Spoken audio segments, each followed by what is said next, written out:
Now you see, this is what I be talking about. This is one of the reasons I hate, hate flying. Because you just never know.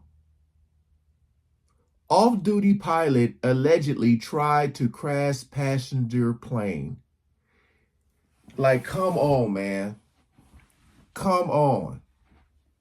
A lot of people, trying to travel, go out of town, vacation, whatever the case may be, and you got a pilot, a licensed pilot, trying to crash the plane. Like, all right, we ain't gonna waste no more time. Let's jump right into it.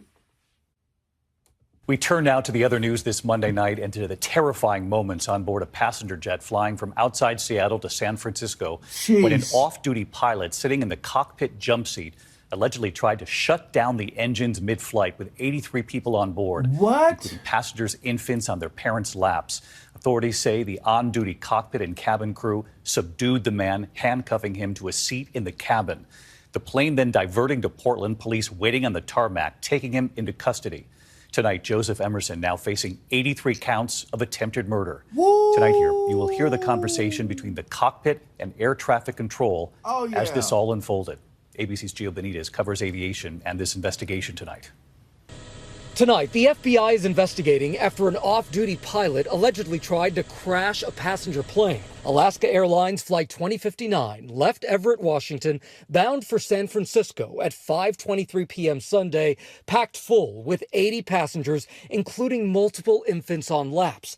And 44-year-old Joseph Emerson, an off-duty pilot with Alaska Airlines who was hitching a ride, seated in a jump seat inside the cockpit. Dang. Soon after takeoff, he allegedly tried to cut the plane's engines by pulling the fire extinguisher handles on the... Okay, so they gotta get that out of there now.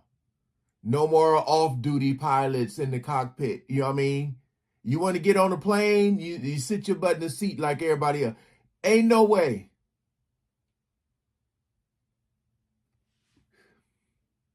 Engines called a T-handle. The T-handle, which is what this individual tried to pull on each engine, actually turns the engine off and prepares it for a fire extinguisher. The problem is, at high altitude, you can get the engines restarted. At low altitude, there could be a fatal result.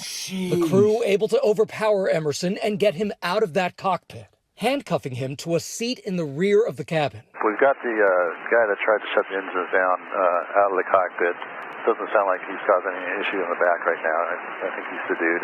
I was panicked. I was alone in the back, and everyone was shifting around, trying to figure out what was happening. The pilot's diverting to Portland, where Emerson was taken into custody. After we did land and the gentleman was escorted off, the flight attendant got back on the speaker and said, plain and simple, he had a mental breakdown. Tonight, the airline and the FAA say the incident is not related to current events.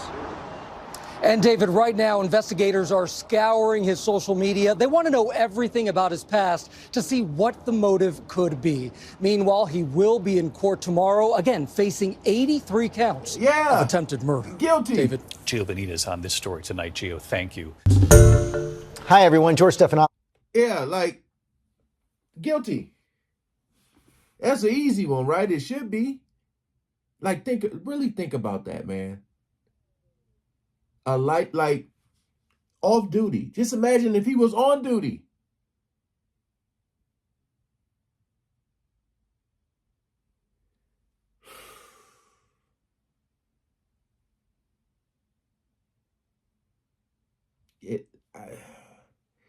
I'm just like, I don't know what to think anymore about it. It is crazy out here. I mean, crazy out here.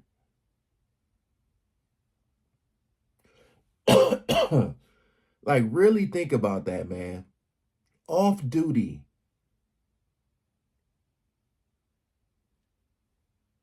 I'm just wondering how many times has he, flown a plane? And like, what made him snap this time? Luckily, they were, he did that while he was a passenger off duty, and they were able to stop him, and now you know he won't be able to do. Ooh, man.